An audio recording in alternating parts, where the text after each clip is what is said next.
Alright, this is the monthly ASCII aois21 on the 21st. I'm Keith F. Shovlin, publisher and chief creative of aois21 Publishing, here to answer your questions about writing, editing, publishing, marketing, pretty much any questions you have about the world of the book industry, especially if you're a self-publisher or would-be self-publisher. Send them in now. I'm here to answer your questions. Broadcasting tonight from beautiful Alexandria, Virginia. And be here. We're starting a little bit late tonight.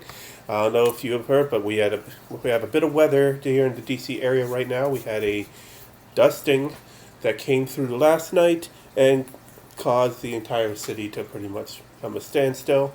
And we got a major storm coming in tomorrow, so people are kind of going crazy. We're heading to the grocery store, Costco, and all the like. So a little bit late getting started here. We had our the ePress21 monthly webinar with for self-publishers called "Are You Ready to Self-Publish?" right before this. And that's all finished up now for this month, and we'll be back next month on February 21st. What day of the week is February 21st? Do you know? Yes, it is a Sunday. It's a Sunday? Oh, that's convenient. Okay. Sunday, February 20th. Yeah, you should know. That's right after my conference. And isn't that your birthday? 27. Huh? Oh, 27th. Okay. Sorry, I'm talking with Corey Parker, editor-in-chief. He let me the use of his humble abode for this evening. Got a wonderful backdrop of the Capitol Dome. Much better than the Capitol Dome's currently looking, since it's all covered with scaffolding for a multi-million-dollar, multi-year renovation. So, see, there's a couple people watching on YouTube, on Periscope. Fantastic. Thank you for coming. And let's see. And we're broadcasting on YouTube, seeing if I get any chatter on there. Now, we set it up a Facebook event earlier today for people to be able to post their questions throughout the day. And we had a couple submissions there. Okay. Now, the first was, now here at aois21, we are primarily an e-publishing company and trying to help people into the ebook publishing, ebook electronic market. And one thing we pioneer is the sale of ebooks on USB flash drives, and trying to find a way to be able for authors to have events even though their book is only available electronically. The flash drives allow us to do that. So the question is asked today that there are some companies that offer micro SD readers, and whether or not that would be a useful thing for loading an SD card with an ebook, and then you'll be able to just plug it into your cell phone, either your iPhone or Android or any other smartphone, and be able to load the book right on there. Now, that's definitely an interesting idea. Thank for our person who submitted that question. I personally don't use micro SD cards for pretty much anything right now. I'm still pretty much USB based or Lightning with my Mac and my iPhone. So it's definitely something worth exploring. We'd have to look at, primarily you're looking at e-readers as well as what can be plugged into them. And you don't want, the difficulty with doing micro SD cards is making sure that there's a sizable audience that would actually use them. Pretty much everyone with a computer has a USB port, so a USB flash drive would work great right now. And although most e-readers don't have USB plugins on them, you can easily transfer something from a computer with a USB port to an e-reader. So micro SD, and there's even less people that have micro SD readers, so that, and if it continues to be adopted and becomes more of a standard, then it's definitely something to be looking into. And as a small company, we always want to stay ahead of technology and keep up with what's coming on, but we can't put too many resources into really exploring some of this technology for risk of going full force and then it not taking hold and not becoming a standard. And yeah. So, all right, another question is asked about Kindle promotion. Now, one of the top promotion services out there for uh, you know, or services that exist just simply for social media promotion is BookBub. But there's another one that I was contacted about was Genre Purse. Genre Pulse. Genre Pulse. I think the headline spelled it wrong because I'm looking at a picture and they spelled it as Genre Pulse. So there's an extra R there. Alright, well, it looks like it's a competitor to BookBub, and it seems to focus directly only on Kindle, which is understandable. Of course, Amazon is the behemoth in the book sale industry, and I believe they have Kindle is the most popular e-reader out there. But then, one thing we've done is not focus entirely on the Kindle, but it wouldn't hurt considering the ubiquity of the Kindle and even the Kindle apps on other e-readers. Alright, we have the chat set up on YouTube, so if you're watching on YouTube, you can send in your questions now. If you want to tweet to us, we're at aois21, and you can tweet with the hashtag AskAOS21, and get your questions there. If you're on Periscope, you can just go ahead and type your question right in, and I can do my best to answer it. Pretty much, I want to keep it focused on books, book publishing, writing, everything of that nature. But if you have any other questions, I've been known to answer a few more off-the-wall ones in the past, so feel free to send those along. So you're looking at Twitter right now. We tried to do some promotion throughout the day, but people were pretty caught up with preparation for the storm today, so yeah. Nothing on Twitter right now. Also, we're on Facebook, facebook.com/aois21. And of course, if you're watching on YouTube, our channel is youtube.com/aois21pub. We have a number of great programs on there. Not only past months of our Ask AOS21 on the 21st, but also our creative speaking author interview series comes out on the 14th of each month. Then we have another channel that's specifically for one of our podcasts, the Publish Me podcast, and each episode of the podcast is released both in audio form, available from iTunes and Stitcher Radio, hosted by Podomatic, but then we also do a video form that's posted to the YouTube channel. Most recent edition came out on the 7th of this month, featuring our editor-in-chief, Corey Parker, which we were discussing editing. So, a lot of good stuff to check out there. Excuse me, just keeping the vocal cords limber there. So it is January 2016, a new year. A lot of people have resolutions. Some are to write more, some are to read more. I encourage both because people who read are good for my business, people who write are good for my business. So creativity in any form, soaking in that creativity, that's good as well.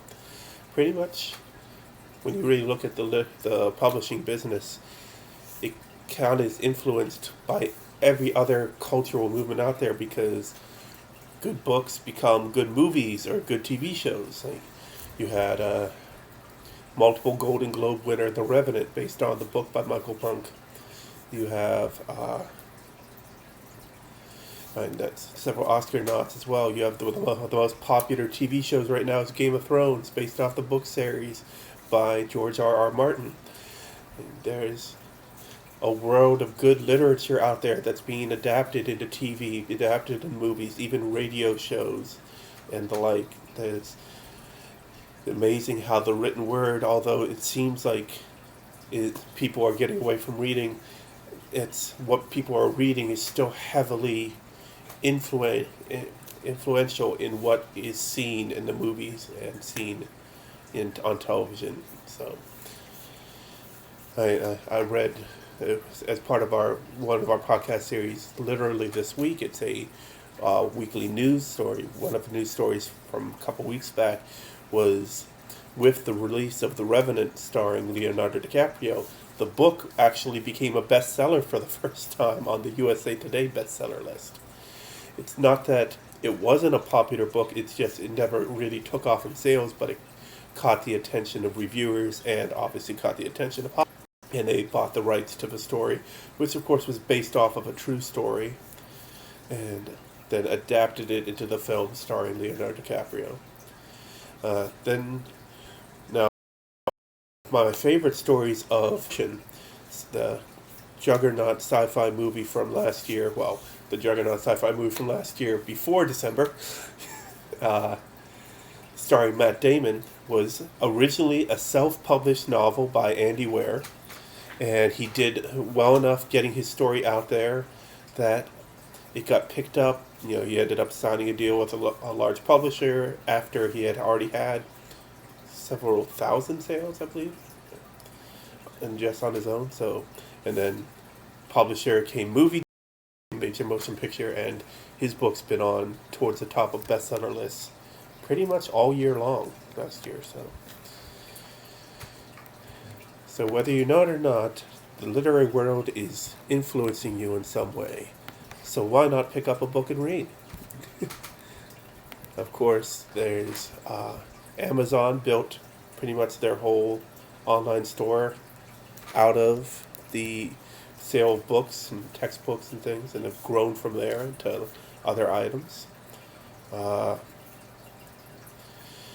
have, I think right now the largest in-person bookseller is Walmart, although they obviously didn't grow to prominence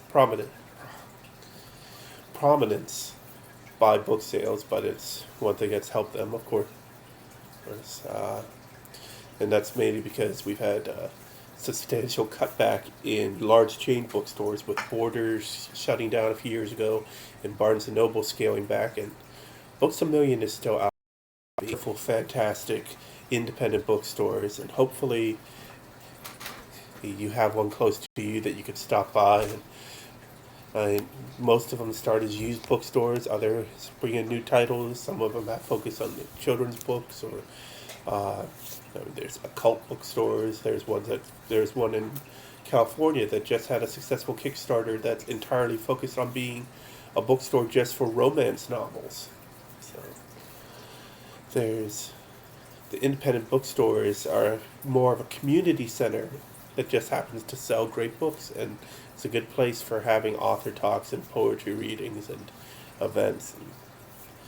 So we're obviously strongly supportive of independent bookstores. We visited a number here in the DC area, and there's actually a new one that just opened last week, Wall of Books, on Georgia Avenue in Washington, D.C.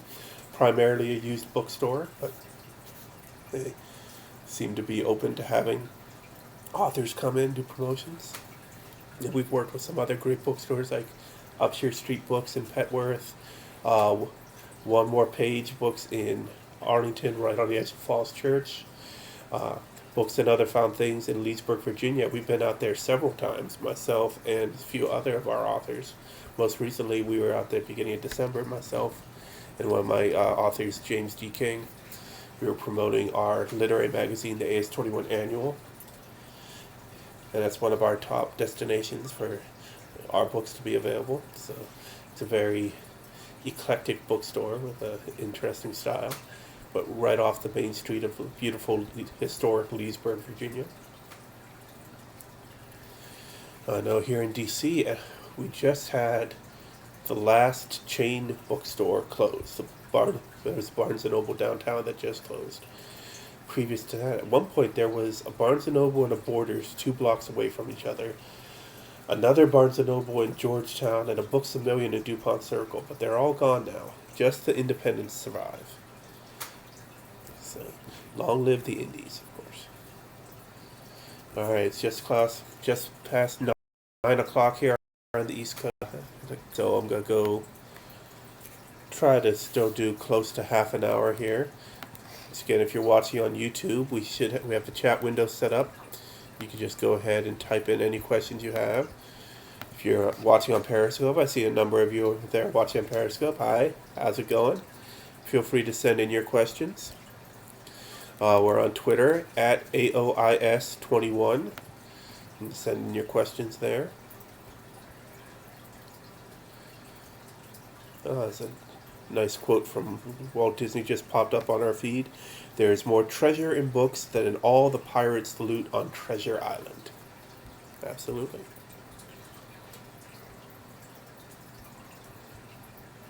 So no other posts there.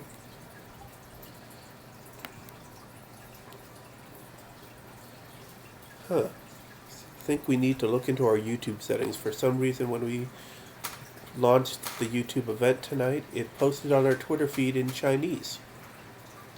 So, okay. Our language was set to English. I don't speak Chinese personally. In fact, I don't even think...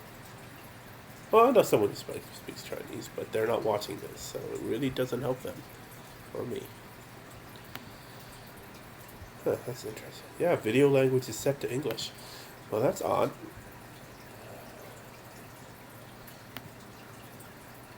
So,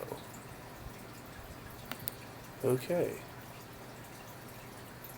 Good to see we do have a couple people watching on YouTube. That's fantastic. And boy, that's numbers going up and down on Periscope. But, that's how it tends to be on Periscope. People coming in, seeing what's going on. I think other things going on. We're going to our first ComicCon in a couple weeks. Virginia ComicCon in Richmond on February 6th. Yeah, Saturday, February 6th. I'll be there all day from 11 to 7.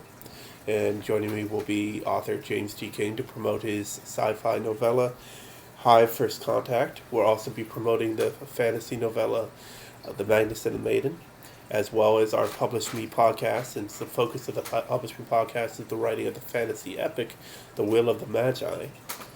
So if you're in the Richmond, Virginia area and you have nothing to do on Saturday the 6th, hopefully the snow will have melted by then and the roads will be safe to drive. And coming out to the Richmond Raceway, we'll be at the Old Dominion building there all day long that day. So stop on by. We'll have a few items for sale, some posters with cover art, and we're gonna have puzzles actually. Some of our cover art available as puzzles. So you can stop on by, see if there's anything you like, or at least talk to me or talk to Mr. King, or see some of the other great vendors there.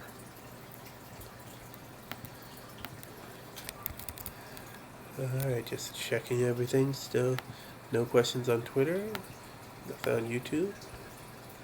Let's see, everything seems to be running there. I'm hoping...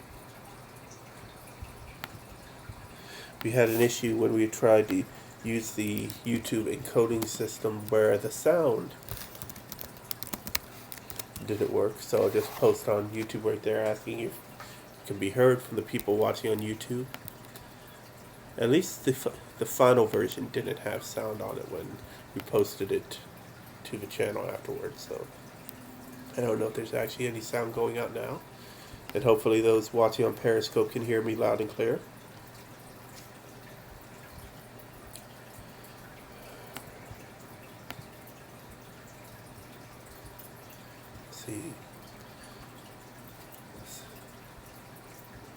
So there's always some interesting stories going around Twitter and different news sites. There's going to be a J.D. Salinger biopic, and it was just announced tonight that Kevin Spacey will star.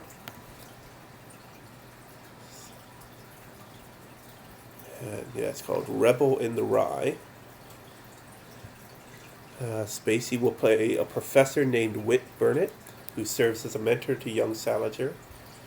Nicholas Hoult, who stars as Beast in the new X-Men movies, as well as he was in the gritty Jack and the Beanstalk remake and Mad Max Fury Road and a couple other things. He'll be starring as a young J.D. Salinger.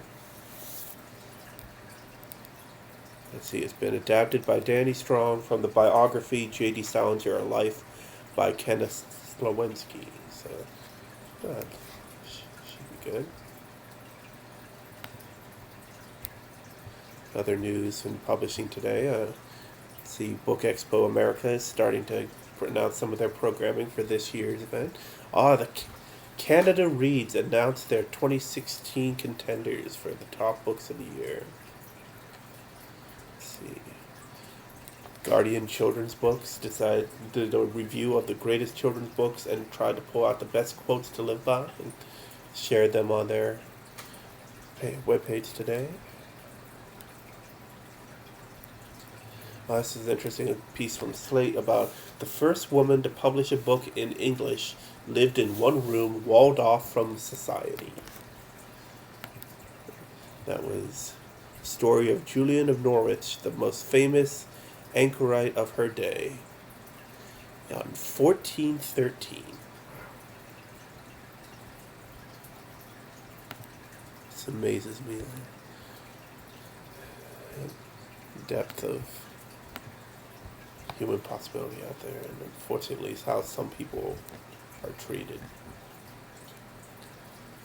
Oh, hello. Someone actually wrote something on Periscope. Thank you. Hello. Alright.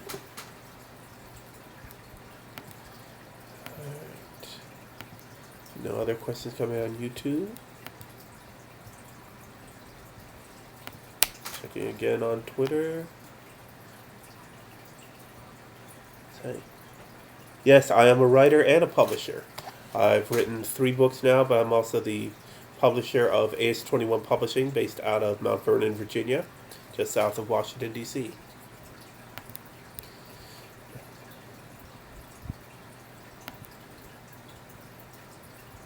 So yeah, I've written 3 books now. A fiction novel came out in 2010 called Polk Soliloquy. A fiction novella called Life's Penance that came out in 2012. Huh? See, I'm answering your question before you even had a chance to ask it. So yeah, Polk Soliloquy in 2010, Life's Penance in 2012, and my 3rd book came out this past year. It was a sports memoir called 48 Game Misconduct. It was actually, I had done a blog during the most recent lockout in the NHL and turned it into a book.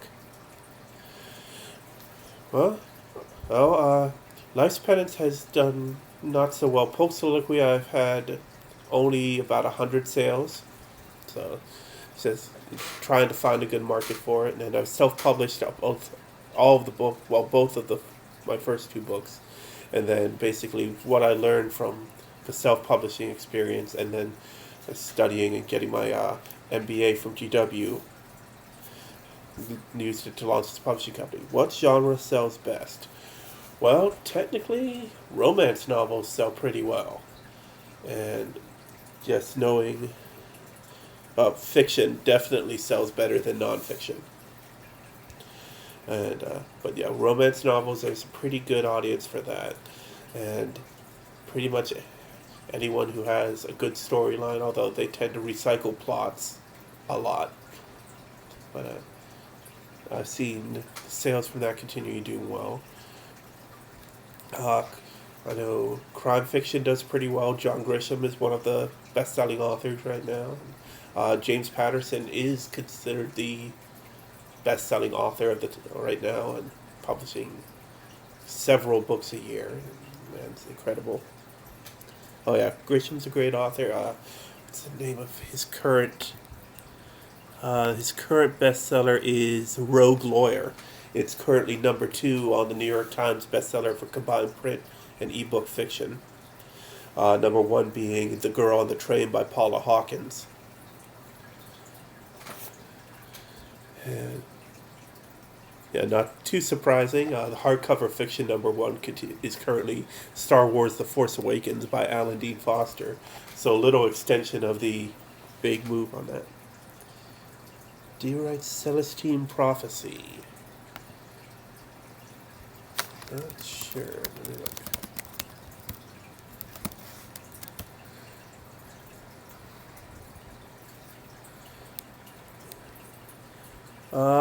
That's James Redfield. wait. Yeah, James Redfield wrote Celestine Prophecy in 1993.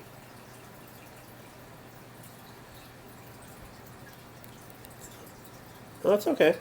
Hey, at least you're talking to me. So, yeah.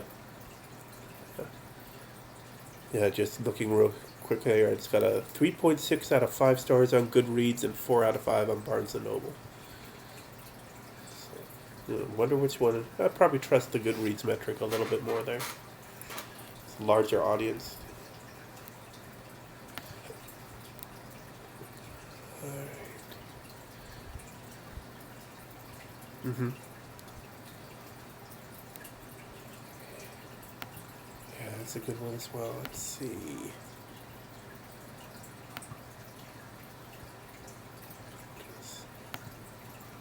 Right.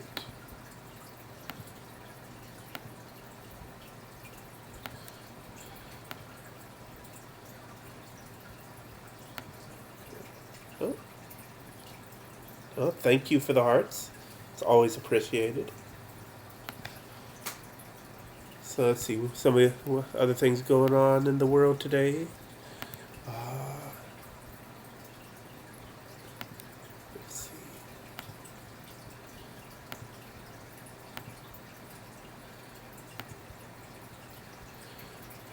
So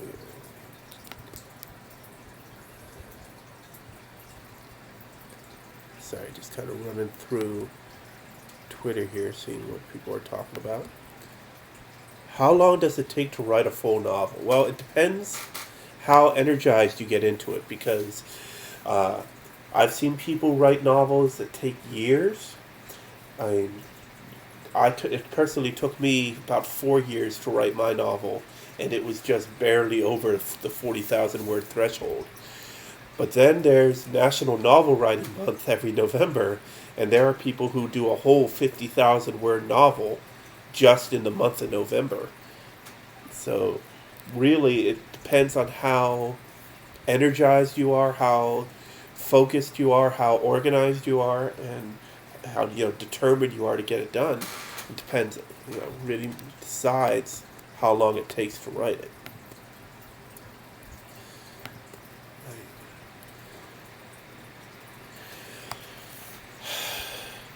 Well, if you're good enough writer, you get quality even with quantity.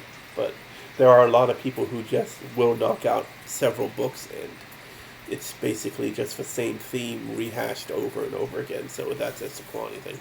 Personally, I do prefer quality because there are so many books out there now that you want to find one that it's a good story that's really going to capture your imagination and allow you to really disappear into the pages as you're reading it. So, yeah, I definitely say I'm more for quality there. And I know when I'm personally writing, I like to put in a lot. Children books can be easy. If you're doing a book on the alphabet, then it's pretty easy. But I know that a lot of people who are trying to do more involved children's stories, it's not easy to them. I mean, technically, Harry Potter is a children's book, and I would definitely say writing Harry Potter was not easy. But then some others like Curious George, or just the simple picture books, those ones more of the effort goes into the artistry, the illustration. Short stories. What about are they easy or difficult? Or because short story can be pretty easy. Once again, it's having the idea and having it organized and being able to flesh it out quickly. But then there's some people who could ruminate on a sentence for months at a time. So.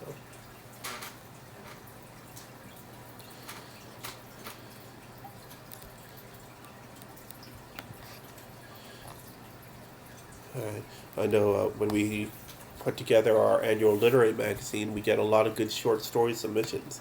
And in some cases, it's stories that the authors have written and rewritten and reviewed and shared and gone through several times before getting it to that perfect publishable form.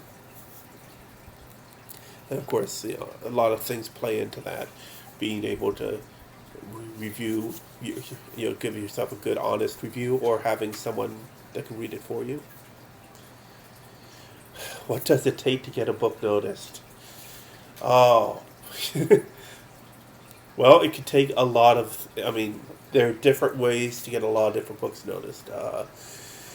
The top way is to somehow to really get attention to it. If you have a good cover art and it's a good title, sometimes that could be just enough to get it noticed. Sometimes it's events like if you can. Like, unfortunately, some of the best-selling books are from people that are already famous for being writers or for other things. And I know a lot of the traditional publishing industry caters to people who already have a pretty good following. So getting their book out there is pretty much second nature. If you can tour or do events and you can do things that could get attention for your book, that helps a lot. You could be relentless on social media. You can be doing advertising online or in magazines or anything. Those are ways to help boost sales. Book fairs and library readings and things like that are always good to help get a book noticed. And then, of course, there's the crazy, rare things where I remember a few years ago somebody wanted to try to promote their book, so that the best way they thought of doing it was to throw it at President Obama. He was giving a speech, I think it was back when he was running for re-election, and a book came flying, landed on the stage a few feet away from him, and he, they realized it was just a book, and he just picked it up and looked at it, and I think it was just the author trying to get attention for his book, and I think it actually helped a little bit getting some sales because suddenly enough people had heard about it and it was interesting. Now, of course, there's also some of those things obviously could be very negative. There was a story a few weeks back of an author in the UK who left a bunch of copies of his books at random coffee shops and little libraries and things like that, where I don't know if you know about the little library phenomenon, where people have just these little boxes set up, or some restaurants will have a shelf set up where you can donate a book or just leave a book for people to read. Well, he had left his book, and a reader found it while they were sitting in the cafe and just read the blurb on the back of the book, and the blurb was so awful that this reader went online and just gave a really scathing review. And the author took it incredibly personally, and since the reviewer did it online and was not anonymous, he was able to track down the person and drove to her town, found where she worked, and actually attacked her at her work. So, yeah. So there's good and bad ways to get your book noticed. And that was definitely one of the bad ways. And really, it's a lot of, try different things. Yeah, that was really bad.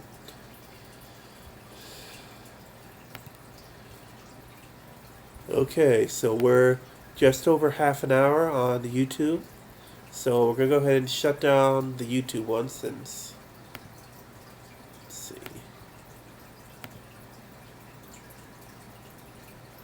Yep. But to the person on Periscope, any other questions you have? If you think of any more, say, what's the best use of literary skills? Is novels the best way to go?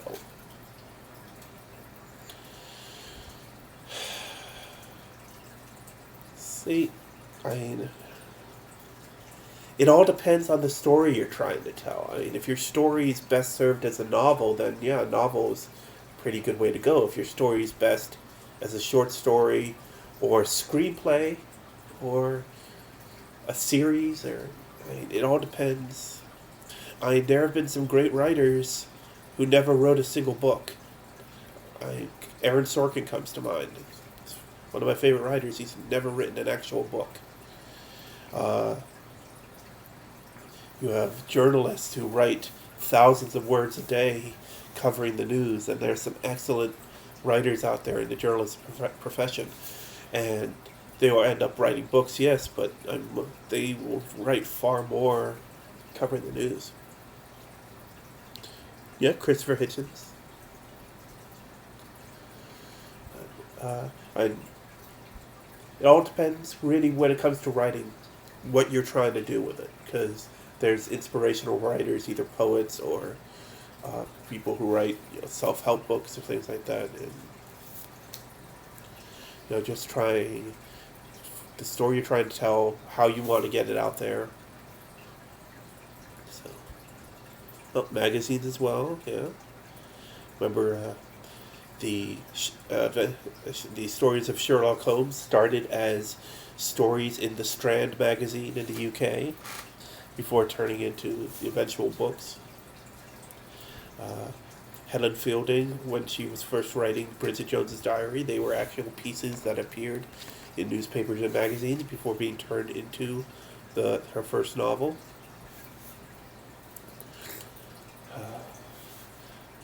So really, there's a lot of places out there available for getting your writing available. It just all depends on what you want to do. I mean, a novel is quite a commitment to be able to work on. I mean, it's minimum 40,000 words. That everyone typically aims for 50,000. And I wrote my first novel just to prove to myself that I can write something of that length. And I had my plans to write something different, but that required a ton of research. So I just wanted to write a novel just to prove that I could.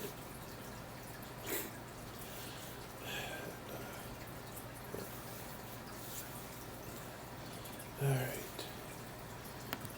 Well, for those watching on YouTube, I'm actually losing battery power here, so I'm going to go ahead and turn off on YouTube. Thank you for watching. People on there, so go ahead and